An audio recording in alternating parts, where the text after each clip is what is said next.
When I was in school many years ago, we were taught that Alexander Graham Bell's first words on the newly created telephone were something like, "Come here." I tell people that's incorrect. The first words on the phone were, "We've been trying to contact you about an extended warranty on your car." That usually makes me laugh. You hate me, but not for telling stupid jokes. I know you do. You want proof? Okay, here it is.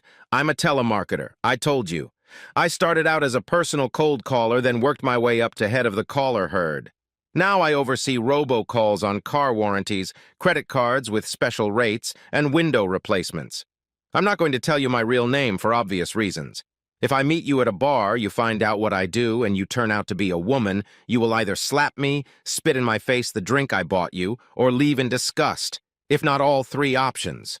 If you meet me at a bar and turn out to be a man, you'll just beat the shit out of me. For my own safety, I will refer to myself as John Smith. When I meet a new person and they ask what I do for a living, I say I do advertising.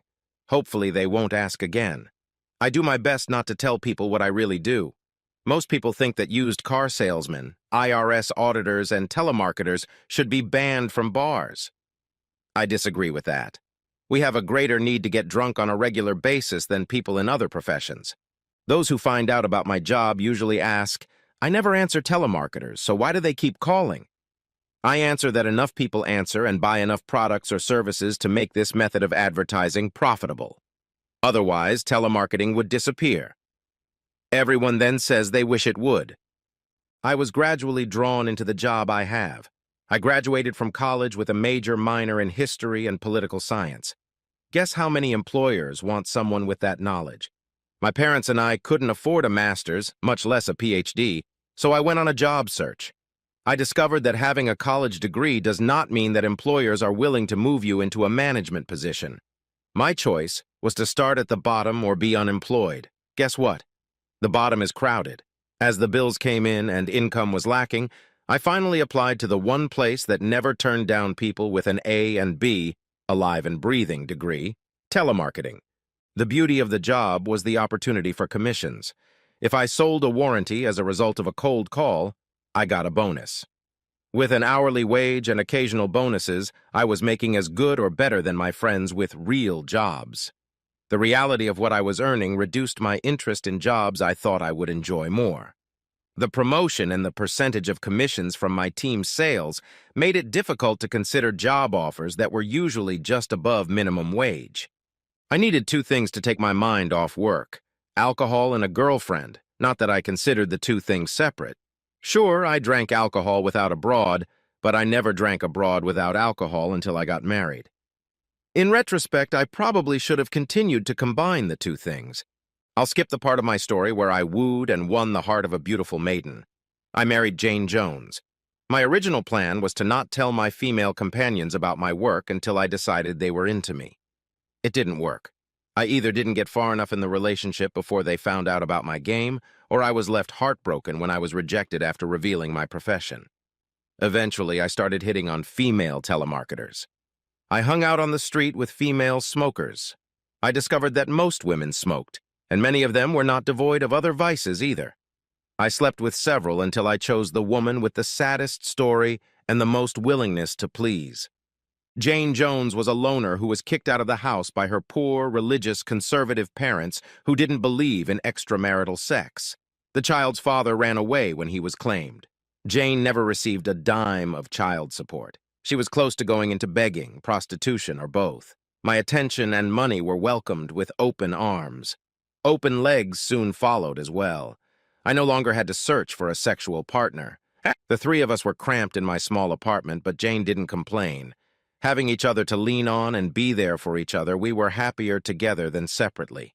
Jane and I could pay the bills, have the basic things in life, and have sex without having to date, seduce, beg, or drug someone. Things in our marriage and family improved over the years. Jane went to technical school and eventually became a CNA, then an LPN, and eventually an RN. Thanks to my raises and commissions and her blossoming career, we were able to move into a nice house in a nice neighborhood.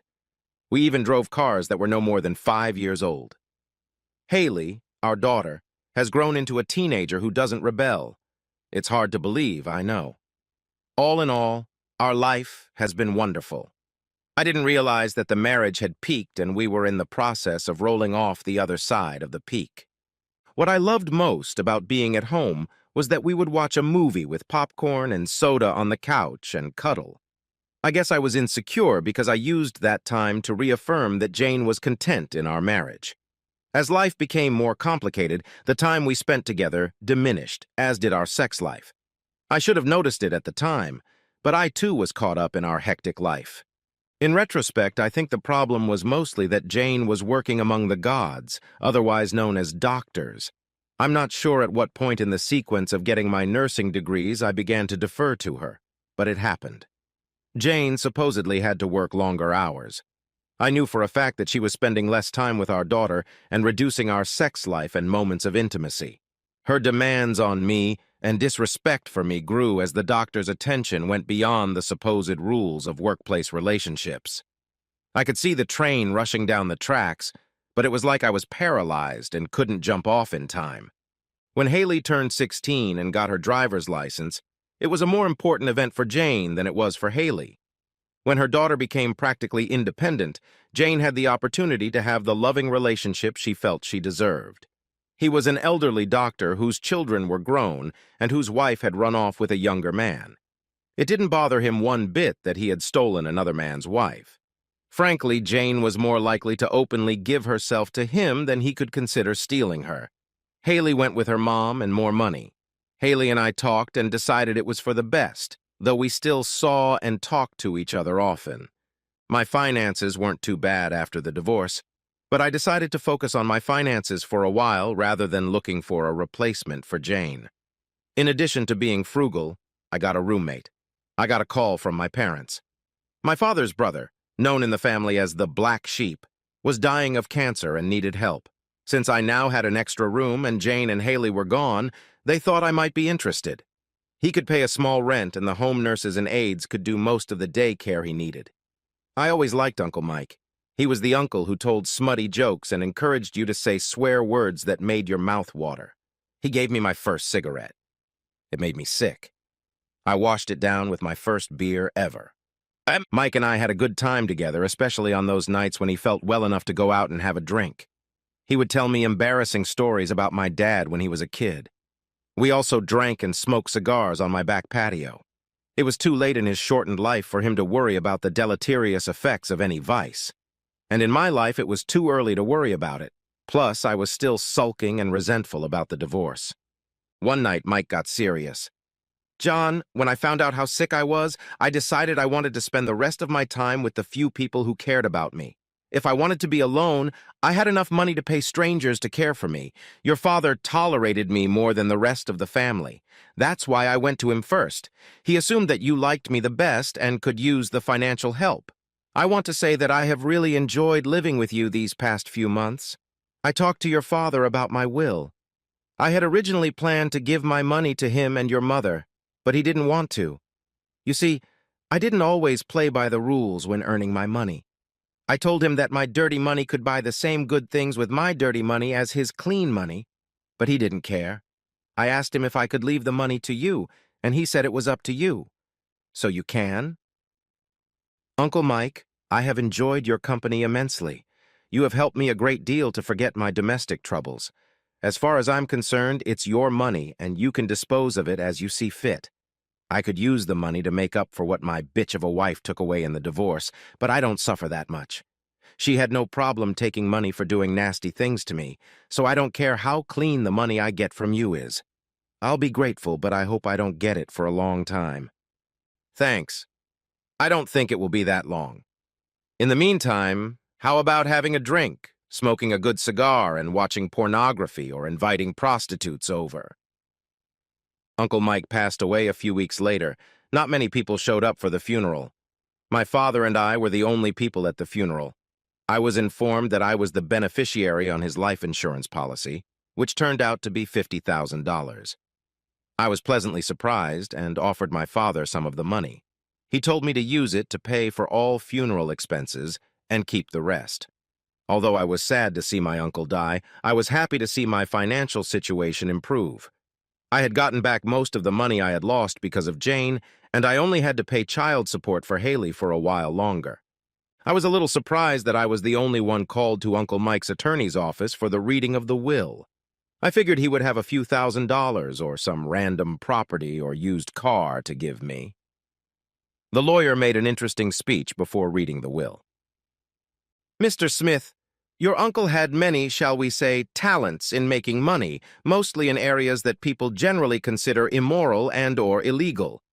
Before he died, your uncle went to great lengths to make sure that the federal government and some people of Italian descent were satisfied with the portions of his wealth that he offered them. I say this to assure you that it is unlikely that your receipt of the money he left you will bring you to the attention of any of these parties. A few years ago, I could not have made such a statement. The will is very simple. Your uncle transferred all of his assets into cash before he died. He wanted you to be able to dispose of the money as you saw fit and not have to worry about having to sell things to get the money. With that in mind, I am handing you a cashier's check in the amount of $4,459,982. I would encourage you to see a financial counselor as soon as possible. You'd be surprised how quickly even large sums of money can disappear if mismanaged. I sat stunned. As soon as I stood up, I almost literally ran to my bank and deposited the check. At first, they thought it must be some Nigerian print scheme, but they verified its authenticity. I then went to my father. He was shocked by the amount. He could not have imagined that the inheritance would turn out to be so big. I demanded that he take some of it. He said he would only take the amount he needed for retirement, as he and his second wife had planned. I made him take a little more. Inflation, you know. I should have been happy. Well, happier. I guess it was a character flaw, but despite everything money could buy, the only thing I really wanted was revenge. Revenge on Jane and her lover and now husband. I couldn't bring myself to blame Haley. The first thing I did was buy the house next to Jane's. It wasn't for sale, but when asked, "What would you like to get for your house?" After I moved in and got settled, I sent out invitations to all the neighborhood houses that I was throwing a "look who's in the neighborhood" party. The food and booze were top-notch. The live band was well-known and loved by the young people. I made sure to throw a raucous party with several incredibly beautiful women hanging all over me thanks to a local escort agency. Jane and her husband showed up.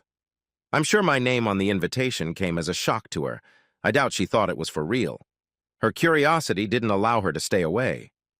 Jane didn't immediately react upon seeing me in my newly purchased splendor. "Where the hell did you get the money to afford this house?"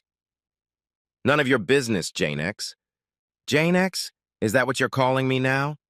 I'm tired of the words bitch, whore, and harlot, but if you like one of them better, I'll gladly change it back. Fuck you, you can't fool me. I bet you only have enough money for a few days. You're just trying to stir me up. You're still jealous that I want Richard and not you. Okay, if you want to waste money, go ahead. But it would be nice if you spent some on your ex-stepdaughter. Your alimony isn't even close to what we had to buy her for graduation, and college is coming up. You're absolutely right. Please send her to us so we can discuss what she wants. I don't know when we can get there. Not you and her, just her. She's over 18 now. She can make her own choices about what she wants. Okay, I admit she was dying to come. I guess she wasn't sure you'd be favorable to her. I have no problem talking to her. It's not her fingerprints on the dagger in my back. Haley arrived, and it was a wonderful face-to-face meeting. She was impressed with the house and wondered if she had a room here if she ever wanted to come and stay. I told her I would give her $10,000 to decorate the room however she wanted, whether she stayed or not. Over the next few days, we spent a lot of time together. She decorated her room by incorporating all the latest technological gizmos. Her closet was filled with new clothes. At the end of the week, she drove home in her new BMW Z4. She told her new stepfather, Richard, that he could have the Toyota Camry he gave her for her graduation. Her new car was fully paid for, and the title was in her name. The insurance on the car was paid for a year in advance. Everyone has heard, once a cheater, always a cheater. I had that assumption too. I hired the best private investigation firm to find out anything and everything about Jane and Richard, the former cheaters. In a short time, I had sound recordings, photographs, and videotapes of both of them with their latest lovers. As far as we were able to find out, Neither of them were yet aware of the other's adventures. It's perfect. On the same day, around the same time, both received an envelope with evidence of the affair. The letter said it was from the husband of the woman Richard was cheating with and the wife of the man Jane was cheating with. Both threatened to sue for alienation of affection and the hospital where they worked. That night, Haley called and asked if she could move into her room in my house. Things were too unstable at home. No sooner had she settled into her room than she got a call from her mother. Jane asked Haley if I could let her stay with me and Haley for a while. Her husband had just kicked her out of his house. I told Haley that I didn't mind if she left me alone. Jane tried to play the woman who was in over her head, but I could see the truth between the wrinkles on her face. I was triumphant. She was defeated. I tried not to gloat. In fact, I didn't try very hard at all. I escorted Jane to her room. She was amazed that I had set aside a room for her in my house. I had put a lot of furniture in there that she had left in our old house. I told her that she didn't have to keep it and that she had $10,000 to redecorate it to her liking. Jane got angry. "What makes you so sure I'll want to come back?" "My other dreams are coming true, so why didn't my favorite dream come true? If you came crawling back, that would be just perfect." I told her she could stay here as long as she wanted or leave whenever she wanted. Jane started crying. I played the role of schizophrenic host. Haley wasn't denied any of her requests. Jane was ignored. I didn't give her anything unless she begged me for it. She had learned to get what she needed from Haley. I was somewhat surprised to see that Jane was making a huge effort to be cook, maid, and laundress for the three of us. My attendants complained, but I told them I would still pay them as if they were doing everything themselves. I did not praise Jane's efforts to support the new family. Jane seemed increasingly resigned to the status quo, but I sensed she was hiding something. One night she let her feelings get the better of her. Jane gave me a dramatic presentation on how foolish she had been to abandon our marriage. She confirmed my suspicions that she had gotten a big head because she worked with doctors. Jane called them puss in white coats. She begged me for forgiveness. I told her I forgave her. However, I would not forget or risk marrying her again. I helped her with her divorce and supported her until the one-year revocation of her nursing license was over. My help was not conditional on anything. After that, she became very comfortable in her new environment and, to some extent, with me. "John, you've been so good to me despite what I've done to you. This house is starting to feel like home to me. Until I get used to living here, I need to know how long you will let me stay. And if I do, what you expect from me in return. Jane, I loved you before and I continue to love you now. All I ever wanted was for you to be happy. I really meant it when I said you could stay here as long as you wanted. I'm assuming you'll want to move after you get your nursing license. All I ask is that you don't bring any dates, boyfriends, or lovers here until then. It will bring back memories that are too hard for me. If you're wondering if I want to go back to being husband and wife, I'd like us to sleep together from time to time. If you agree, of course. But you must realize that's where it ends. With the restriction on attracting men and no interest from men other than for sex, we slept together almost as often as when we were married. Certainly more often than when she started dating the good doctor. Jane's participation in sex seemed much more sincere and relaxed than before. She expressed her happiness verbally and in everyday interactions. I think she was convinced she had won me over. Periodically, she checked to see if our agreement was still intact. I told her that she had a guarantee that could be renewed. We laughed. I'll admit I wasn't sure what I wanted. June was still a beautiful woman and a great sexual partner. Although I cared for her, I didn't trust her. She got her license back and started working for a group of doctors who had a general practice. I could see the privileged class mentality creeping back into her. I hired a private investigator and discovered that she had either started an affair or was very close to it. I didn't know what to do except kick her out. It wasn't enough. And then Jane gave me an idea. We were cozying up on the couch, sipping wine, when she said, "John, I've really enjoyed being together the last couple of years. It's like when we first got married. God, I would give anything if we could go back to those old days in our old house. I'd give up all that luxury in a heartbeat to have things the way they used to be. With you." Suddenly I realized what had to be done. It took me a few weeks to put it all together. The two of us were sitting together over a quiet, romantic dinner. June, did you really mean it when you said you'd go back to where we were before you were better than me? Our old house? Giving up all that luxury? Of course. Do you doubt it? All I need is you. All I need is you. Good! Because that's exactly what we're going to have. What are you talking about? I've thought about it, I agree. I was happiest when we had less money and it was just each other and Haley. I gave Haley enough money so she could go to college and start college afterward. I bought back our old house. We will be able to move into it next month. I gave our money to your hospital. Here, there's an article in the paper. I showed her the article headlined, Local Resident Makes Largest Private Donation in Amherst Memorial Hospital History.